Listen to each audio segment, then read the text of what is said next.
All right, today we're diving into a book that is making some serious waves. It's called Taboo, The Lost Codes of Men by Martin Brossman, and people are calling it an essential guide for our times. We're going to break down exactly why this book is so important, not just for men, but for women too. So, right from the get-go, the book's introduction hits you with this quote from Tom Golden. It's so simple, right? But it just hits the nail on the head. It captures this feeling that's kind of floating in the air, something a lot of people feel but maybe can't quite put their finger on. And look, this isn't just some vague feeling a few guys have. The author, Martin Brossman, he calls it a quiet crisis of disconnect and confusion. And he makes a pretty bold claim that this crisis is actually a root cause of a whole lot of our society's problems. The book really aims to give a name to this thing that so many are experiencing. So what does this actually look like in the real world? Well, it feels like the old maps for how to be a man have just vanished. You've got all this confusing language floating around, like toxic masculinity, and the modern world of dating and work is, complicated. It leaves a lot of men, both young and old, feeling totally unmoored, kind of lost without a clear sense of purpose. Okay, so why? Why is this happening? What's the book's diagnosis for what's really going on here? Well, it all starts with the title itself and this idea of a cultural taboo. Brossman's big argument is that it has literally become taboo to even talk about the fact that men have unique socialization needs. Now, this isn't about saying men have it harder or anything like that. It's about recognizing that their path to becoming a mature adult has specific requirements that, as a culture, we've just stopped talking about. And that has created a massive, dangerous blind spot.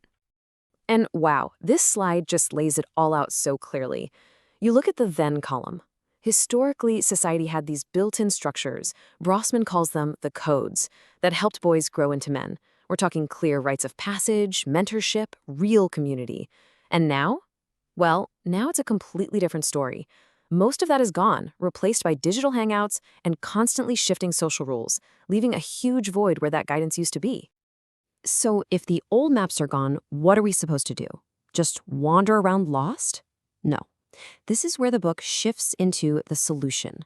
Brossman proposes a new model, a new map to help rediscover the path. And it actually started from this really simple, kind of unexpected moment. The core idea for this entire book didn't come from some stuffy academic paper. It's actually a pretty cool story.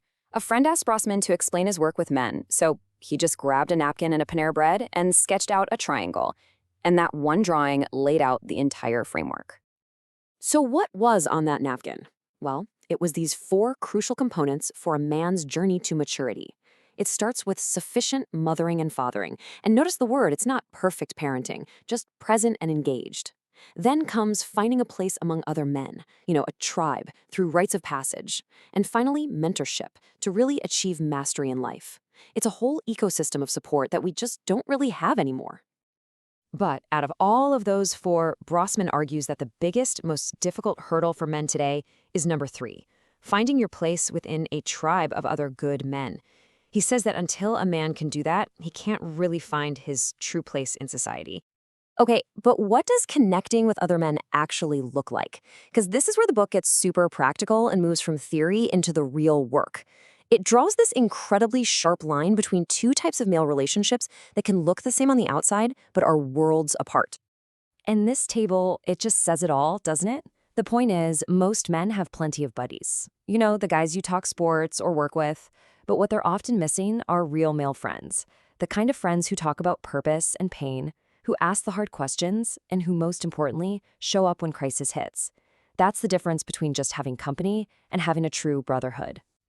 Now, you might be thinking, okay, this is all great for men, but what does it have to do with me? Well, it turns out everything, because this inner work and the deep connection with other men, it completely changes how they show up in their intimate relationships, and that benefits everyone. The book uses this incredible analogy of relational foods. It suggests that masculine and feminine energies are nourished by different things. For the masculine, that core emotional food is honor. For the feminine, it's cherishing. And just understanding this one distinction can be an absolute game changer. So what does it mean to honor someone? It's not about putting them on a pedestal. It's about respecting their effort, trusting their judgment, and believing in their capability. When a man feels truly honored, his own sense of purpose and stability gets stronger. He becomes, as the book puts it, a much safer dance partner in the relationship. And on the flip side, what does it mean to cherish someone? Oh, this is so crucial. It's about emotional safety. It's listening without trying to fix anything. It's holding space for their feelings and treating their dreams with care.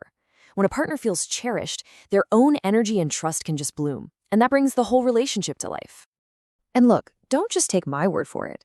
This isn't just some abstract theory. You see reviews like this one from a young woman, and you realize how powerful these ideas are.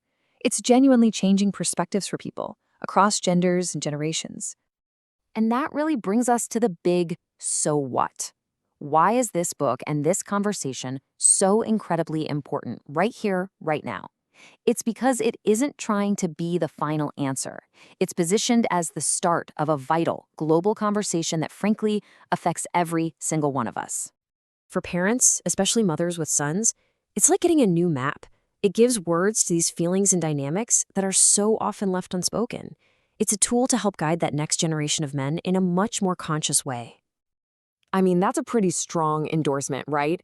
For any parent, this book can act as a bridge to a deeper understanding and empathy for the unseen challenges their sons might be facing. And of course, for men themselves, reading this can be a huge moment of validation and a call to action. It's that map for the guy who feels like something is missing, but he just can't name it. It offers a clear path back to purpose, to integrity, and to real brotherhood. So, in the end, the book doesn't wrap everything up with a neat little bow. It ends with an invitation, a question, for you. If this lack of male maturation really is a root cause of so many of our society's issues, then the final question is, what conversation are you willing to start to be part of the solution?